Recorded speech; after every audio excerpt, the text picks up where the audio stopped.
Bonjour à tous. Bonjour à tous. On va continuer notre présentation de la série de Daniel au chapitre 4. Donc, si vous voulez tourner avec moi au chapitre 4 de Daniel. Et nous allons voir aujourd'hui quelle est l'étendue de la domination de Dieu.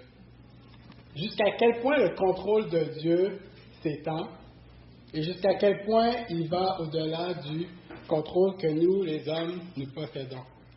Ce chapitre est divisé en 3 sections.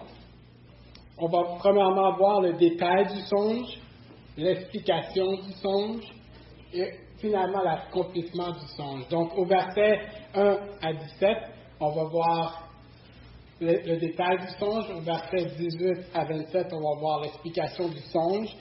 Et au verset 28 à 37, on va voir l'accomplissement du songe.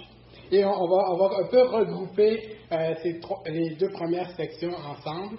Et après ça, voir l'accomplissement du songe. Donc, ces sections-là sont divisées à cause du thème principal, de l'idée principale qui est répétée 3 fois dans chacune de ces sections-là. L'idée principale étant le Très-Haut domine sur le règne des hommes, qui le donne à qui il lui fait. Et cette répétition qui est faite dans le chapitre 4, c'est un style qui est très souvent utilisé dans la Bible pour mettre de l'emphase sur quelque chose. Donc la répétition, elle est là pour nous ancrer dans l'idée, dans le principe que le Très-Haut domine sur le règne des hommes et qu'il domine à qui il lui plaît. La répétition, on peut le voir, peut-être que vous vous souvenez du psaume 136. Est-ce qu'il y a quelqu'un qui, quand il passe au psaume 136, est capable de me dire c'est quoi l'idée principale de ce psaume? Je ne l'ai pas lu encore. Ah, sûrement, tu l'as lu. Car la miséricorde de Dieu durera toujours, répétée à chacun des versets. Donc l'emphase, elle est là, et à la suite, si on étudierait ce psaume 136, il faudrait venir à la conclusion que le psaume veut que nous sachions que la miséricorde de Dieu dure à toujours. Nous pouvons aussi penser à Jérémie 51, 20, 23, où vous pouvez voir qu'il est dit que Babylone a été utilisée pour briser, pour briser, pour briser. Donc l'emphase, elle est là. Dieu a utilisé Babylone pour détruire toutes les autres nations. Donc, on a vu Ecclésiaste avec notre frère Daniel. Ecclésiaste, c'est quoi le thème principal que l'on voit qui est répété souvent? Exact. Donc, ici, c'est vraiment pour vous montrer que lorsqu'on lit le chapitre 4 de Daniel, il faut se rendre compte de la réalité. Que le Très-Haut domine sur le règne des hommes et qu'il donne à qui il lui fait. Vu au verset 17, 25 et 32. Donc, commençons notre lecture. On va lire Daniel chapitre 1 jusqu'au verset 27. Daniel chapitre 4, verset 1. Nebuchadnezzar, roi, à tous les peuples, aux nations et aux hommes de toute langue qui habitent sur toute la terre, que la paix vous soit donnée avec abondance. Il m'a semblé bon de faire connaître les signes et les prodiges que le Dieu suprême a opérés à mon égard. Que ces signes sont grands, que ces prodiges sont puissants. Son règne est un règne éternel, et sa domination subsiste de génération en génération. Moi, Nebuchadnezzar, je vivais tranquille dans ma maison et heureux dans mon palais. J'eus un songe qui m'a effrayé. Les pensées dont j'étais poursuivi sur ma couche et les visions de mon esprit me remplissaient d'épouvante. J'ordonnai qu'on fît venir devant moi tous les sages de Babylone afin qu'ils me donnassent l'explication du songe. Alors vinrent les magiciens, les astrologues, les chaldéens, les devins. Je leur dis le songe, et ils ne m'en donnèrent point l'explication. En dernier lieu, se présenta devant moi Daniel, nommé Belchassar, d'après le nom de mon Dieu, et qui a en lui l'esprit des dieux saints. Je lui dis le songe, Belchassar, chef des magiciens, qui a en toi, je le sais, l'esprit des dieux saints, et pour qui aucun secret n'est difficile. Donne-moi l'explication des visions que j'ai eues en songe. Voici les visions de mon esprit. Pendant que j'étais sur ma couche, je regardais et voici, il y avait au milieu de la terre un arbre d'une grande hauteur. Cet arbre était devenu grand et fort. Sa cime s'élevait jusqu'aux cieux et on le voyait des extrémités de toute la terre. Son feuillage était beau et ses fruits abondants. Il portait de la nourriture pour tous. Les bêtes des champs s'abritaient sous son ombre. Les oiseaux du ciel faisaient leur demeure parmi ses branches. Et tout être vivant tirait de lui sa nourriture. Dans les visions de mon esprit que j'avais sur ma couche, je regardais et voici, un de ceux qui veillent et qui sont saints descend, dit des cieux, et il cria avec force et parlait ainsi. Abattez l'arbre et coupez ses branches, secouez le feuillage et dispersez les fruits, que les bêtes fuient de dessous et les oiseaux du milieu de ses branches. Mais laissez en terre le tronc où se trouvent les racines et liez-le avec des chaînes de fer et des reins, parmi l'herbe des champs, qu'il soit trempé de la rosée du ciel et qu'il ait comme les bêtes l'herbe de la terre pour partage. Son cœur d'homme lui sera ôté et un cœur de bête lui sera donné. Et 7 ans passeront sur lui. Cette sentence est un décret de ceux qui veillent. Cette résolution est un ordre des saints, afin que les vivants sachent que le Très-Haut domine sur le règne des hommes, et qu'il le donne à qui il lui plaît, et qu'il élève le plus vil des hommes. Voilà le songe que j'eus, moi, le roi Nebuchadnezzar. Toi, Belchassar, donne-en l'explication, puisque tous les sages de mon royaume ne peuvent me la donner. Toi, tu le peux, car tu as en toi l'esprit des dieux saints. Alors Daniel, nommé Belchassar, fut un moment stupéfait, et ses pensées le troublaient. Le roi reprit et dit, Belchassar, que le songe et l'explication ne te troublent pas. Et Belchassar répondit, Mon Seigneur, que le songe soit pour tes ennemis et son explication pour tes adversaires. L'arbre que tu as vu et qui était devant, devenu grand et fort, dont la cime se levait jusqu'aux cieux, et qu'on voyait de tous les points de la terre, cet arbre dont le feuillage était beau et les fruits abondants, qui portait de la nourriture pour tous, lequel s'abritaient les bêtes des champs, et parmi les branches duquel les oiseaux du ciel faisaient leur demeure, c'est toi, ô roi, qui es devenu grand et fort, dont la grandeur s'est accrue et s'est élevée jusqu'aux cieux, et dont la domination s'étend jusqu'aux extrémités de la terre.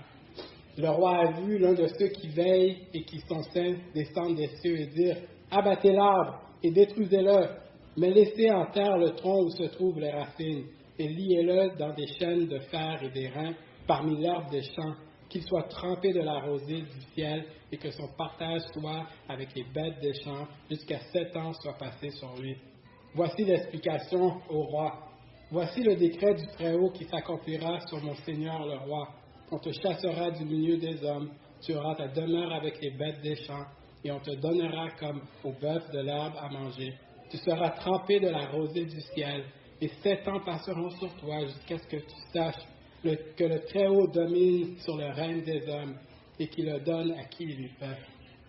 L'ordre de laisser le tronc où se trouvent les racines de l'arbre signifie que ton royaume te restera quand tu reconnaîtras que celui qui domine est dans les cieux. C'est pourquoi, ô roi, puisse mon conseil te plaire, mets un terme à tes péchés en pratiquant la justice et à tes iniquités en usant de compassion envers les malheureux, et ton bonheur pourra se prolonger.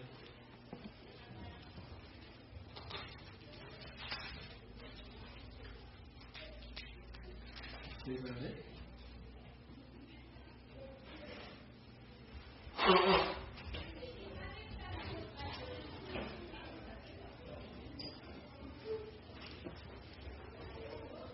À ce point-ci de l'histoire, nous connaissons bien Nebuchadnezzar. Le portrait qui nous a été fait de lui, de sa personne, est clair.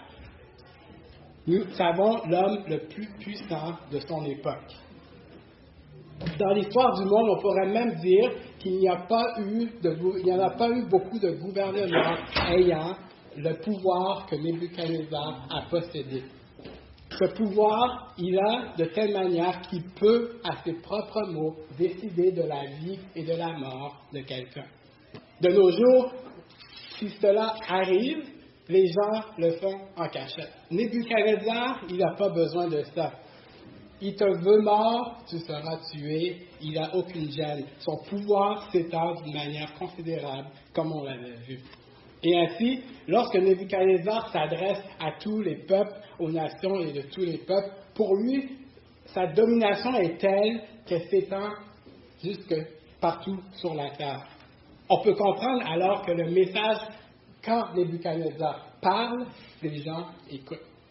Et pour lui, il s'adresse vraiment à tous les hommes de la terre. Et ce message est pour tous les peuples. Tendez l'oreille. Ce message est principalement différent, on va le voir, dans sa nature de ce qu'ils auraient pu, dans le passé, entendre de Nebuchadnezzar. Ici, on voit un homme qui va nous parler de son expérience. Le chapitre 4 est intéressant parce que c'est vraiment dans la perspective de Nebuchadnezzar que ça nous est présenté dans la majorité, dans son ensemble.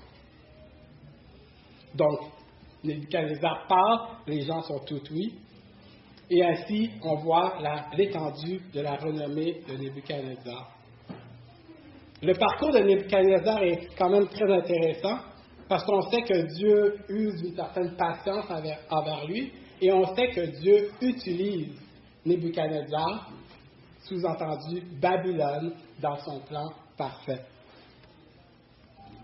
Donc, lorsqu'il utilise le terme « le Dieu suprême », on n'est pas surpris, on n'est pas étonné. Nebuchadnezzar a déjà fait des démonstrations d'une certaine reconnaissance du Dieu d'Israël. Par contre, on a un certain doute dans les dernières fois où il avait démontré cette, on pourrait dire cette foi.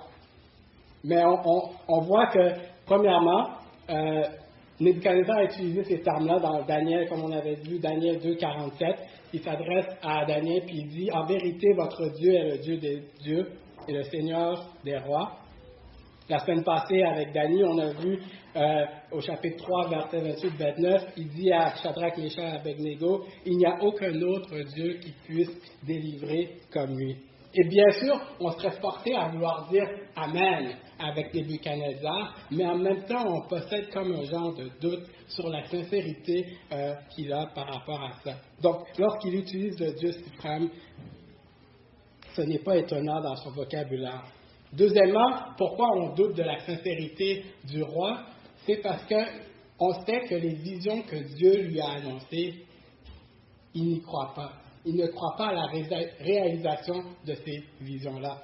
On l'a vu la semaine passée encore. Il a fait une statue dont non seulement la tête était en or, mais tout le corps. Mettant de côté carrément la vision qu'il y avait de la statue avec d'autres matériaux pour montrer que Babylone se tient debout et qu'il n'y a pas de place à une quelconque conquête de ce royaume. Babylone est toute puissante. Quel que soit le songe qui avait été annoncé. Et ainsi, on voit le roi qui se dresse dans tout son orgueil. On sait que c'est son orgueil que Dieu veut adresser parce que lui-même, à la fin du chapitre 4, parle que c'est l'orgueil que Dieu a adressé. Donc, évidemment, il s'est écoulé un certain temps entre le chapitre 3 et le chapitre 4, à tout le moins un minimum de 7 ans, puisque c'est Nebuchadnezzar qui écrit, puisque c'est les mots de Nebuchadnezzar qui sont relatés. Donc, ici, la situation économique de Babylone est telle qu'elle est enviable aux yeux de tous. La situation politique est enviable aux yeux de tous. Nebuchadnezzar a vraiment fait un tour de force en pouvant associer les différentes nations et en créant une certaine paix dans tout Babylone. Au point que, oui, réellement, le roi peut dire « Je vivais tranquille et j'étais heureux ». C'était une situation que tout politicien aimerait avoir. Une situation où on pourrait dire qu'à ce moment-là, Nebuchadnezzar arrive à son apogée. S'il y avait une quelconque dissidence dans le royaume, on le sait, elle ne durait pas longtemps. Donc cet homme, maintenant, se complaît dans ses réalisations, dans ses exploits. dans son succès. Et tout ceci ne fait qu'accentuer l'orgueil. Et en fait, pourquoi? Parce qu'il n'a rien à envier à personne. Et pourtant, bien que cet homme est puissant, bien que cet homme possède le pouvoir de son époque le plus grand, il reste encore un homme humain. Et il reste parfois avec des inquiétudes et des peurs.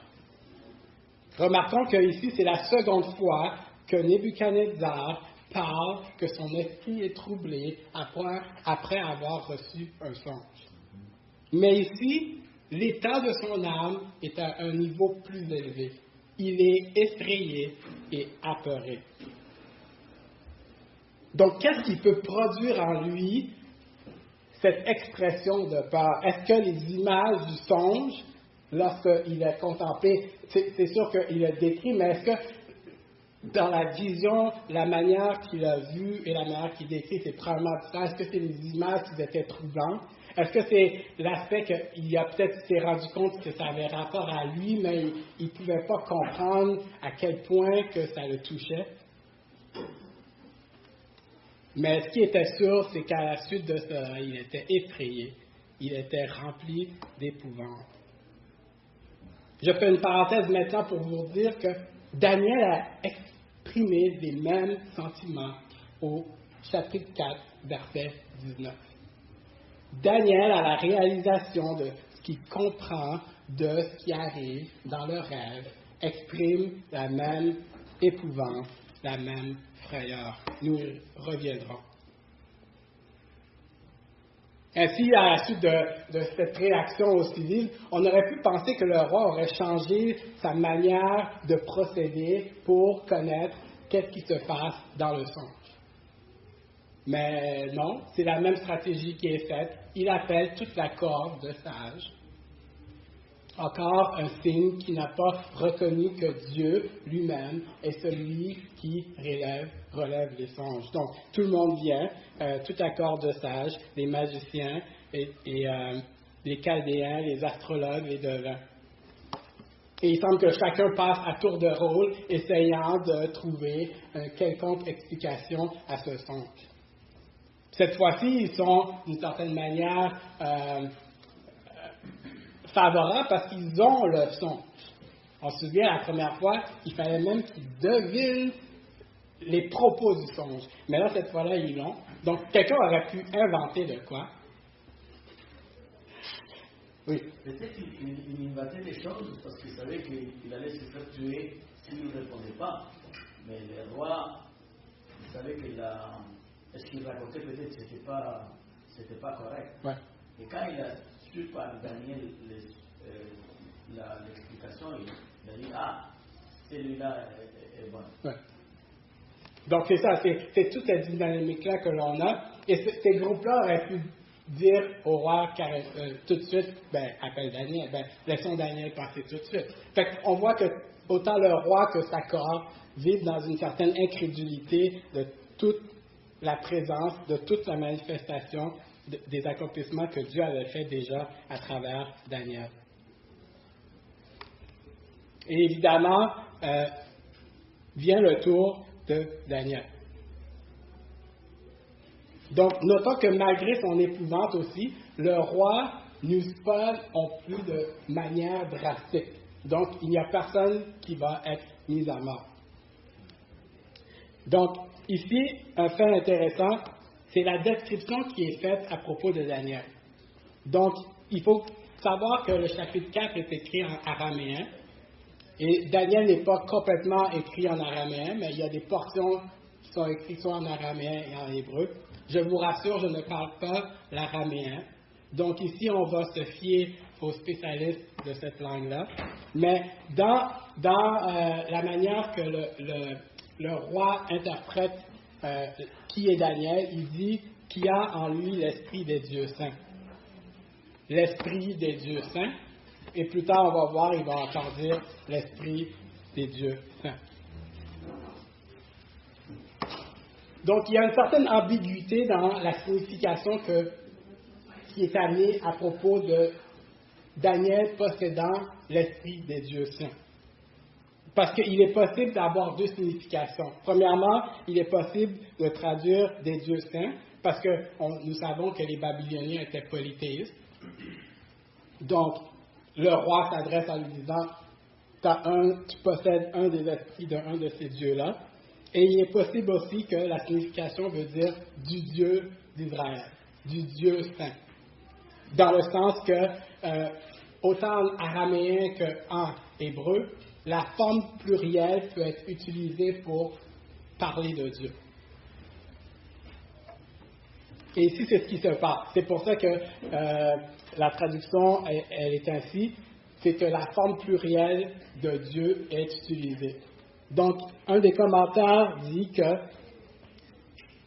peut-être que c'est voulu, cette ambiguïté-là, parce que l'auteur veut nous montrer du point de vue du roi, qui est polythéiste, ben pour lui, Dieu étant un Dieu comme tous les autres, dans la panoplie de Dieu qu'il y a, il reconnaît quand même que Daniel, pour pouvoir avoir la signification du songe, possède en lui l'esprit des dieux.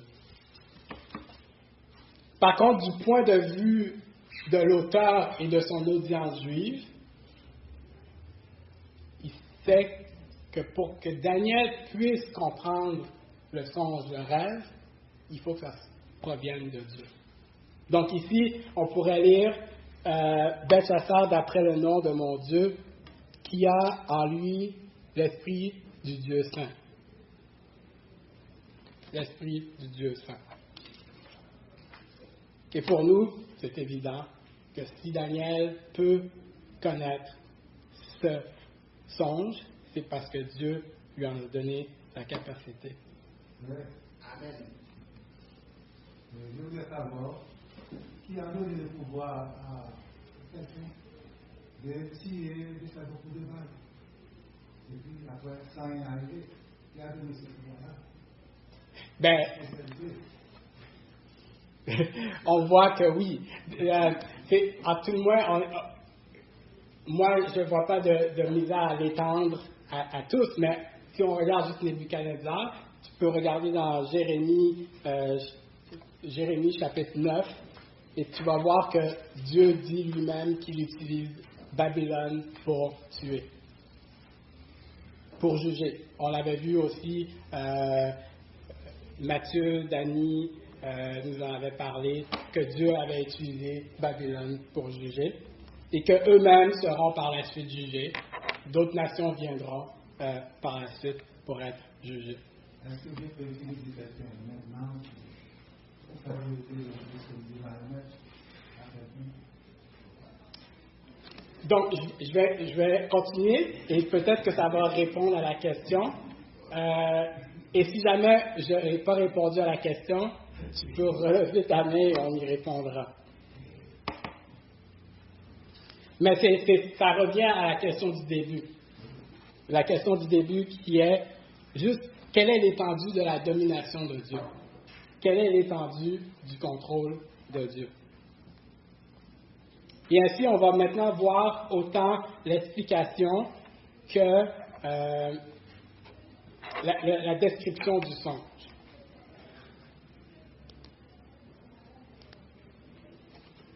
Donc, la description.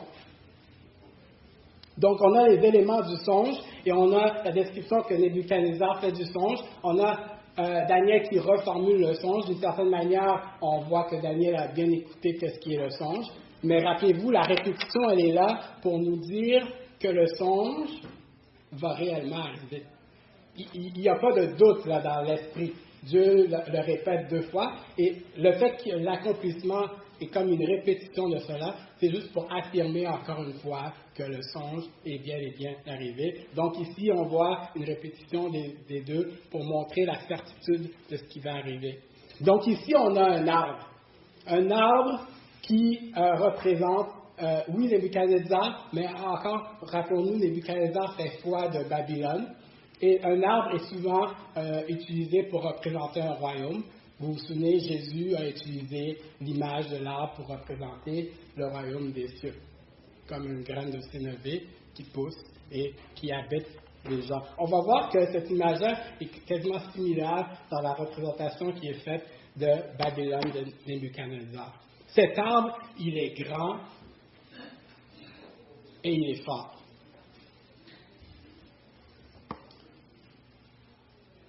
Ce qui est intéressant avec la grandeur et la force de cet arbre-là, c'est qu'il est vraiment massif, cet arbre. Mais on va être capable, sur l'ordre de Dieu, de le secouer. Donc, ici, avec la grandeur et la hauteur, il faut que le tronc de cet arbre-là soit gigantesque. Cet arbre s'élève jusqu'au sud. Jusqu'à maintenant, on n'a jamais vu d'arbre qui s'élève jusqu'au sud. Même les arbres les plus grands qui se trouvent en Californie ne vont pas jusqu'au sud.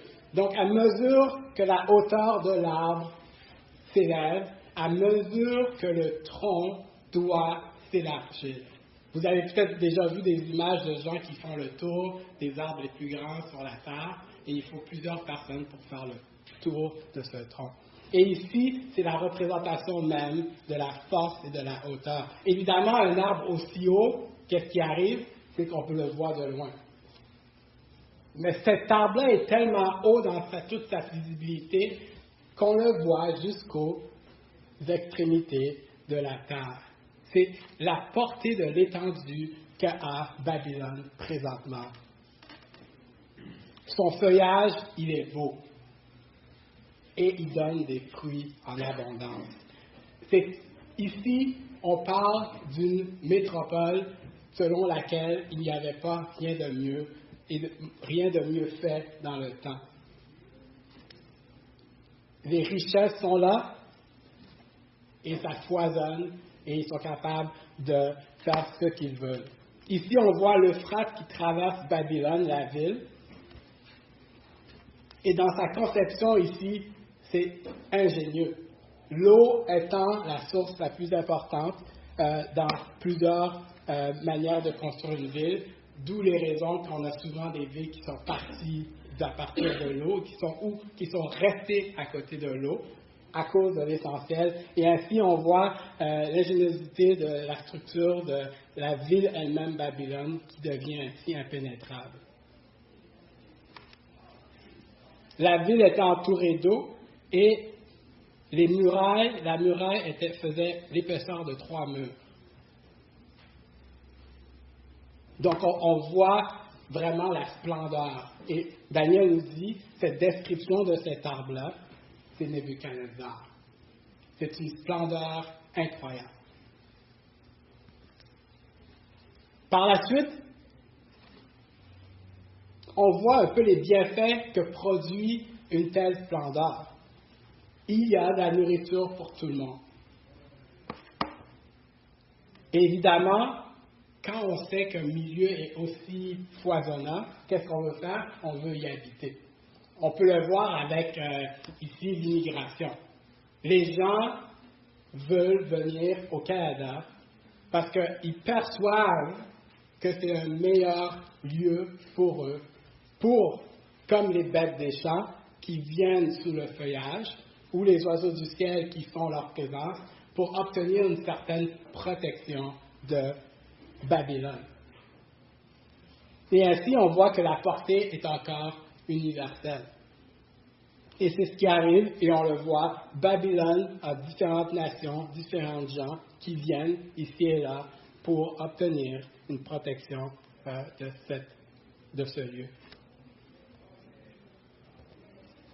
Et finalement, on voit la sentence.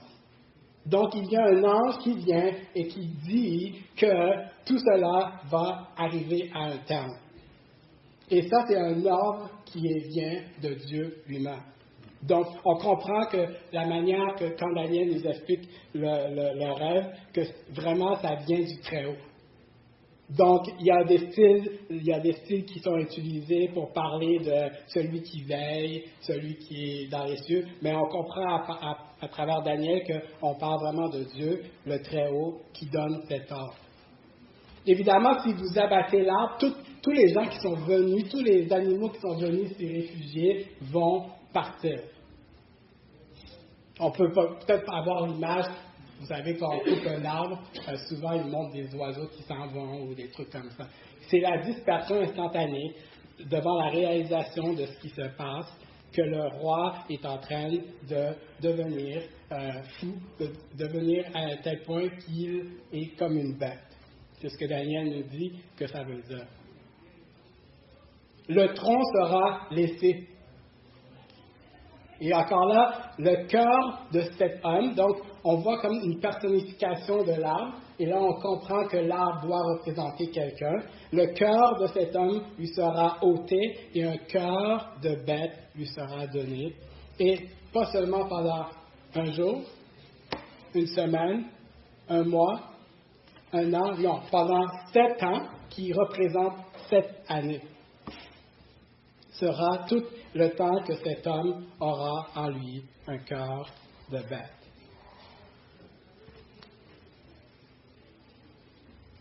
Donc, nous avons vu que Daniel maintenant comprend le songe. Daniel comprend la signification de la vision et alors il ne peut que ressentir de l'épouvante, le trouble. Devoir autant annoncer au roi la conséquence de ce qui va lui arriver est difficile, mais autant il est difficile de comprendre l'ampleur du châtiment que devra subir le roi. D'homme qu'il est, ce roi, il sera maintenant comme une bête, transformé dans le plus profond de son être intérieur. Imaginez par tout ce qui fait de vous être un humain et vous allez avoir une perspective de qu'est-ce qui arrive à Nebuchadnezzar. Mais en fait, compte, c'est ainsi est l'homme ou la femme qui se glorifie, qui se croit autosuffisant, n'ayant pas besoin de Dieu ou pensant que Dieu n'est pas suffisant pour les combler, pour le ou la combler. En faisant cela, ils rejettent leur humanité même. L'humanité qui est définie dans l'exaltation de ce Dieu et dans la dépendance à ce Dieu. Alors nous comprenons l'appel insistant que Daniel fait vers le roi. Nous comprenons pourquoi il lui donne un conseil hardi. Nous comprenons pourquoi l'exhortation qu'il fait, il le fait sans réserve. Daniel a un réel souci de voir le roi se tourner avant que ce châtiment pèse sur lui. Alors il lui demande, roi, renonce à tes péchés, renonce à ton insouciance du malheureux, pratique la justice. Et peut-être, oui, ton bonheur que tu as pourra continuer.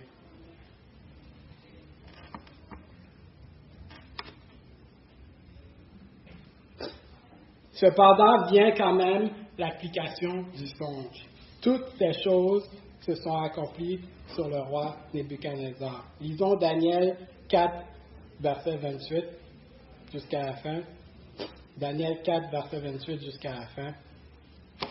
Toutes ces choses se sont accomplies sur le roi Nebuchadnezzar au bout de 12 mois, comme il se promenait dans le palais royal à Babylone.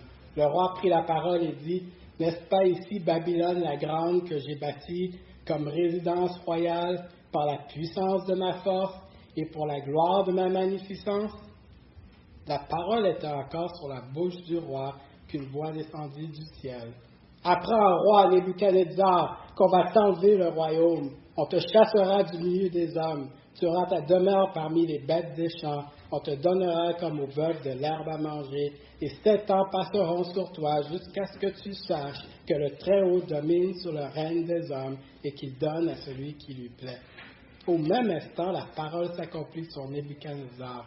Il fut chassé du milieu des hommes. Il mangea de l'herbe comme les bœufs.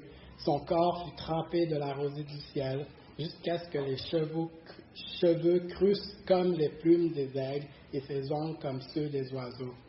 Après le temps marqué, roi Nebuchadnezzar, je levai les yeux vers le ciel et la raison me vint.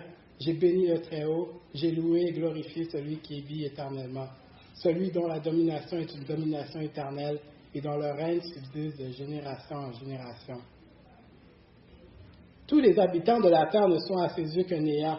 Il agit comme il lui plaît avec l'armée des cieux et avec les habitants de la terre. Il n'y a personne qui résiste à sa main et qui lui dise « Que fais-tu » En ce temps-là, la raison me revint, la gloire de mon royaume, ma magnificence et ma splendeur me furent rendues.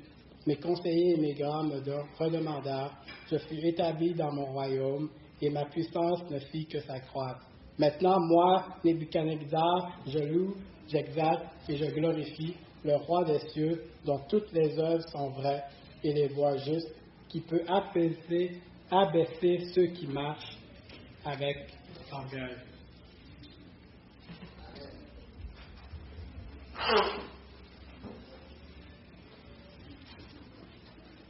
Je suis pas malade. Donc, toutes ces choses se sont accomplies.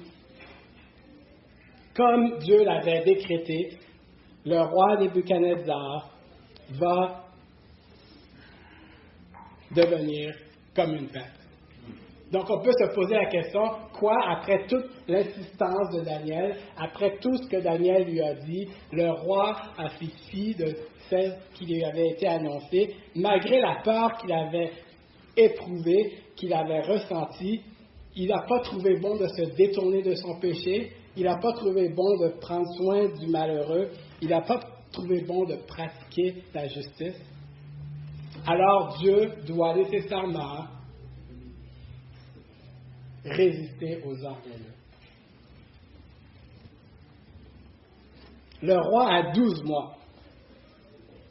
Il a eu 12 mois pour pratiquer la justice et user de compassion envers le malheureux. Donc, on peut soit voir ça comme la patience de Dieu envers lui, que Dieu attend qu'il se tourne, Dieu attend qu'il change d'attitude. Ou on peut peut-être voir que Nebuchadnezzar a essayé par ses propres forces pendant 12 mois. Il est revenu. Mais qu'à la fin, Dieu a dit, « OK, ça suffit ». Quoi qu'il en soit, on voit que il y a une période dans laquelle le roi a la possibilité de reconnaître qu'il est orgueilleux. Mais évidemment, avec une telle prospérité, il est difficile de se tourner vers Dieu. C'est encore plus accablant parce qu'il est en mesure que tout ça élève son orgueil de plus en plus. Il a juste à regarder autour de lui et ça le flatte dans le bon sens. Les paroles de Nebuchadnezzar alors deviennent pour nous les caractéristiques de l'homme orgueilleux, de la femme orgueilleuse. Il dit que j'ai bâti Babylone la grande que j'ai bâtie comme résidence royale par la puissance de ma force, pour la gloire de ma magnificence. Par la puissance de ma force.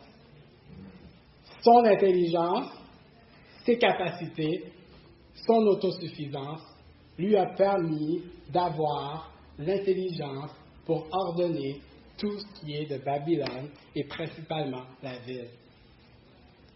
Il n'y a pas de place pour l'intervention de Dieu ici. Dieu n'a pas eu besoin de participer à tout ça parce que Nebuchadnezzar était là. Et évidemment, il le fait pour sa gloire et pour sa magnificence, l'exaltation de soi. Donc, évidemment, si je suis la personne qui a fait quelque chose, c'est à moi d'en retirer la gloire. Il aurait plutôt dû dire, comme l'homme et la femme humbles qui se glorifient dans le Seigneur, que j'ai bâti par la puissance de sa force, la dépendance en Dieu, de savoir que toute chose que nous faisons, c'est par l'aide de Dieu. Ce matin, vous êtes levé, c'est par l'aide de Dieu. Ce matin, vous êtes assis ici, c'est par l'aide de Dieu. Des plus petites choses jusqu'aux plus grandes dans nos vies, c'est par l'aide de Dieu. Alors que j'ai bâti pour la gloire de sa magnificence, pour la gloire de Dieu. Et ainsi de se voir à notre juste valeur et de voir Dieu à sa juste valeur. Comme nous avons vu, Babylone, sous le règne de Nebuchadnezzar, il faut comprendre, là, c'est un empire exceptionnel. Et il serait facile d'excuser Nebuchadnezzar devant toute cette gloire qu'il possédait, toute cette plutôt renommée qu'il possédait. Et rapidement encore, une architecture incroyable, ok? Sans précédent, faisant de Babylone, du roi, le meilleur bâtisseur de son époque. Les histoires disent que Nebuchadnezzar a construit des jardins suspendus pour la reine, qui venait d'un autre pays, et elle s'ennuyait de son pays. Et alors, il lui a bâti des jardins suspendus, qui est considéré une des 7 merveilles du monde de l'époque. Vous pensez que les toits verts sont une invention nouvelle de notre ère? Nebuchadnezzar avait l'intelligence de créer des toits verts. C'était une splendeur incroyable. Une structure militaire, comme on a vu, autant offensive que défensive, faisant du roi le meilleur stratège militaire de son époque. Un art contemporain d'une telle splendeur qu'il y a des statues qui s'élèvent très haut, faisant du roi le meilleur génie artistique de son époque. Une richesse démesurée et apparente, partout les regards se tournent, faisant du roi l'homme le plus riche de son époque. Le berceau des décisions politiques et économiques, faisant du roi le politicien et l'administrateur le plus intelligent de son époque. Voici l'homme que Dieu a placé pour diriger à un certain temps et pour juger son peuple. C'est pas pour rien que Babylone est utilisée à travers la Bible et jusqu'en Apocalypse comme une image très forte, évidemment du péché, mais de l'arrogance de cette nation. Pourtant, on connaît un homme qui possède beaucoup plus que Babylone. Jésus. Un architecte incroyable. La création de la terre étant au-delà de tout ce que l'on peut penser. Jésus, l'Éternel des armées, possédant une force militaire sans précédent. Un artiste dans la plus fine beauté des pétales du lys. La richesse, on ne peut la compter, celle de Jésus. Et il est assis à la droite de son Père, prenant les décisions qui affectent l'humanité et l'ensemble de l'univers. Et pourtant, dans Philippiens 2, 5, 8, c'est un autre exemple qui nous est montré. Ce n'est pas un exemple d'orgueil, mais c'est un exemple d'humilité. Lui, possédant tout, est venu et il s'est humilié en tant qu'homme. En tant qu'homme jusqu'à mourir sur la croix. Il a obéi à son Père. Il n'a pas regardé, comme il est dit, d'être égal à Dieu. Il aurait pu dire à Dieu, choisis quelqu'un d'autre pour mourir. Mais il a obéi, possédant toutes ces caractéristiques-là, il s'est humilié. On devrait plutôt se tourner vers Jésus comme notre exemple que Nebuchadnezzar, mais souvent nous sommes en proie à la même réalité que Nebuchadnezzar, que croire que les capacités que nous possédons, que nous avons, sont le succès qui est intrinsèquement relié aux efforts que nous avons mis. J'en ai mis d'efforts sur ce message-là, sur cette étude-là. Hein? À la fin, là, venez m'élever un petit peu. Exact. Exact. Donc, et c'est la nature humaine propre de vouloir, de penser que mes efforts m'ont donné ce succès-là. Et c'est tout le contraire. C'est Dieu qui donne le succès. Et c'est Dieu qui donne les échecs. Mais je ne sais pas si on commence à se rapprocher de la question. Avec Nebuchadnezzar, on doit comprendre que le succès que Dieu donne n'est pas garant de son approbation. Le fait que quelqu'un réussit ne veut pas dire que Dieu accepte cette personne-là. Les plans de Dieu vont au-delà de notre limitation, de notre intelligence.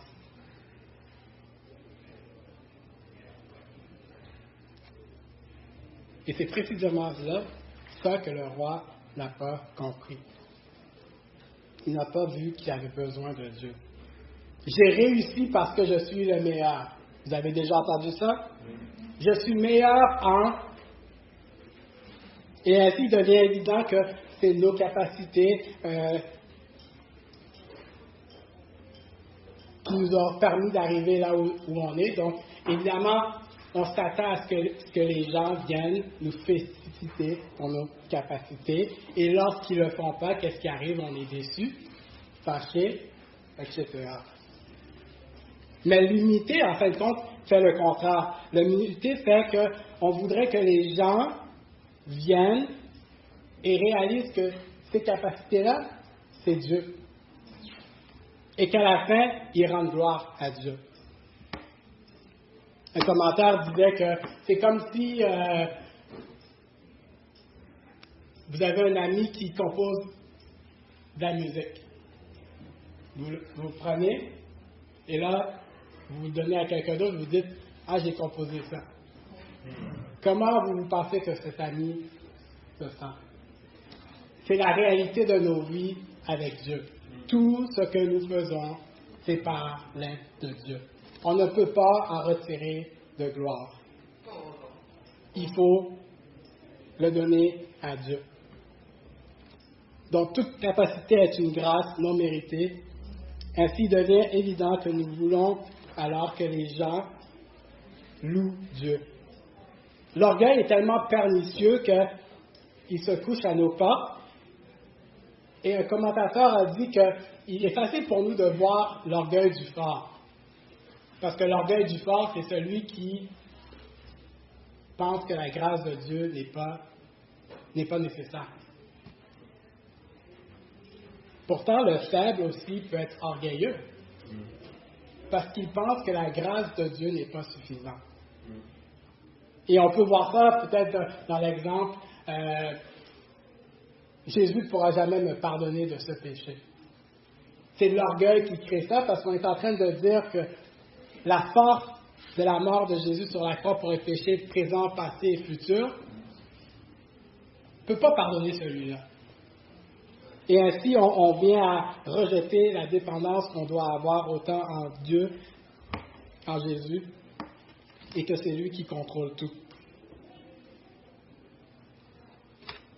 Alors, ce que Dieu dit arriva à Nebuchadnezzar, il fut comme un animal imaginé pendant 7 ans. On voudrait imaginer que les gens ont essayé de raisonner, mais devant un tel changement de folie de cet homme, ils sont obligés de le rejeter. Il va vivre dans les champs, il va manger de la nourriture comme un bœuf. Il va côtoyer la saleté. Personne pour prendre soin de lui.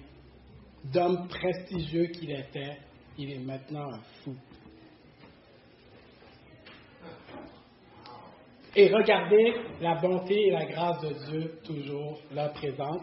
N'est-ce pas là le meilleur moment pour prendre le pouvoir? Le roi sans défense, et pourtant Dieu va préserver ce royaume-là pendant 7 ans pour Nebuchadnezzar.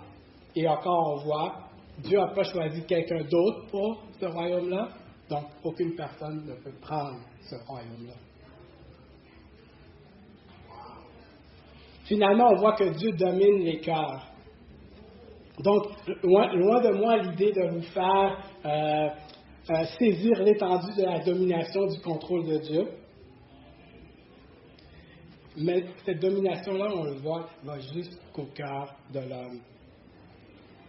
Et dans notre petitesse de l'intelligence que nous avons, on ne sera jamais capable de comprendre toutes les ramifications de ce que ça veut dire pour Dieu de endurcir le cœur du roi. On veut essayer de trouver des raisonnements dans notre nature humaine. Mais non, Dieu ne peut pas endurcir le roi et le laisser aller à sa perte. On ne peut pas comprendre Romain qui dit « et Dieu les a laissés à leur désir ». Non, on voudrait trouver un Dieu différent. Un Dieu qui est un peu comme nous, là, qui est prêt à accepter tout le monde dans tous ses états. Mais ce n'est pas ce Dieu-là que l'on a. Et ici, Dieu, s'il n'intervient pas, si au temps marqué, Dieu n'intervient pas, Nebuchadnezzar est encore un homme avec un cœur de bête. Lorsqu'il dit la raison me revint, il ne faut pas comprendre que comme si Nebuchadnezzar de lui-même, quand Dieu l'a transformé en un homme intérieur de bête, et là, tout d'un coup de lui-même, il peut, d'un homme intérieur de bête, devenir un homme à nouveau. Dieu doit intervenir à nouveau dans le cœur de cet homme-là pour que, après qu'il ait été humilié, il puisse redevenir un homme. Un homme, cette fois-ci, transformé.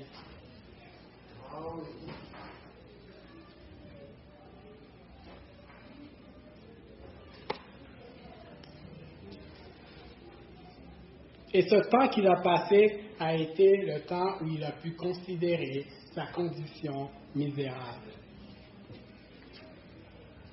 Donc, ici, on voit Nebuchadnezzar et la première réaction que l'on a, c'est aucune chance que cet homme puisse venir à Dieu. C'est un homme sans espoir, un homme qui ne va jamais se tourner vers Dieu. Mais il a été humilié, alors, autant que Dieu résiste aux orgueilleux, Dieu fait grâce aux humbles. Ne soyez donc pas surpris que lorsque vous êtes au paradis, quelqu'un vous dit « Nebuchadnezzar est en train de parler avec Jésus ». Dieu a réellement transformé cet homme et lui a donné un cœur que nous, on dirait dans notre jargon, un cœur nouveau. Et la raison me revint. Est seulement possible par l'intervention de Dieu. C'est un homme qui a compris sa leçon de son orgueil. Ouais. Je suis sûr qu'il est auprès du Seigneur. Et c'est vraiment ça. C'est l'expression même de la main de Dieu qui intervient. De la même manière que nous qui étions morts, c'est Dieu qui nous a rendus à la vie par l'Esprit en nous. Et qu'est-ce qui arrive rapidement? Un cœur qui est reconnaissant, un cœur qui se voit changer, doit alors produire une louange à Dieu. Et à la fin des versets, c'est ce qu'on voit. Nebuchadnezzar a compris l'étendue de sa domination, de la domination de Dieu, plutôt. Et il dit au verset 34, c'est Dieu qui règne, le règne, je paraphrase évidemment, c'est Dieu qui règne, le règne sur toute la création lui appartient. Le choix de qui préside vient de Dieu. Ne soyez pas confus, ne soyez pas attristés. Tous les présidents ici, maintenant présents sur la terre entière, Dieu les a choisis. Est-ce que je peux vous dire pourquoi? Non. Mais nous devons amener à une réalisation qu'il faut faire confiance à Dieu, parce que tout ce qu'il fait est parfait, comme nous le dit Nebuchadnezzar au verset 37. Il n'y a personne qui résiste à sa main. Et Dieu agit comme bon lui semble, autant avec l'armée dans les cieux que les habitants de la terre. On ne peut pas dire à Dieu, que fais-tu? Que fais-tu? On ne peut pas. Mais ça n'empêche pas que vous pouvez être comme Jésus et venir à lui, le prier, lui demander de vous expliquer votre situation, lui expliquer, essayer de vous expliquer votre maladie, votre situation familiale qui est difficile, votre difficulté dans votre pauvreté. Il faut que vous luttez avec Dieu dans cette condition-là pour ressortir et pour pouvoir dire « Je te fais confiance. Je ne comprends pas qu'est-ce qui m'arrive, je te fais confiance. Parce que tu es au contrôle de toutes choses, tu domines sur toute la terre et tu fais ce qui te plaît. Et tout ce que tu fais est parfait. » Les phrases typiques que l'on entend, Dieu fait tout pour le bien, Dieu fait tout coordonné pour le bien de ceux qu'il aime. Il faut se battre dans la prière avec ça, que quand une situation terrible nous arrive, on puisse ressortir et dire à Dieu, à tout de moins, je te fais confiance.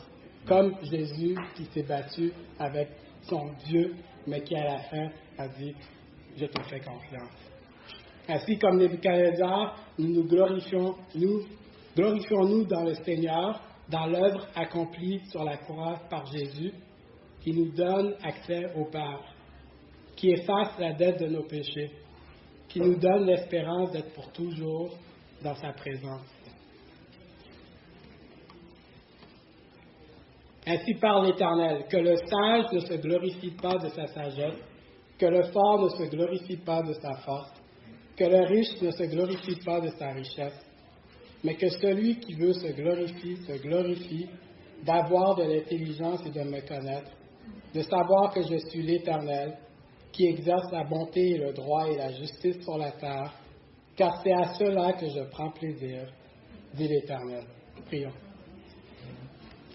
Père, je veux te remercier pour, encore une fois, ta présence dans nos vies, qui sans toi ne serait pas possible. Merci pour ce plan que tu as eu de tourner nos cœurs vers toi, de nous sortir de la misère que nous possédions et de nous faire parvenir à être adoptés dans ta famille.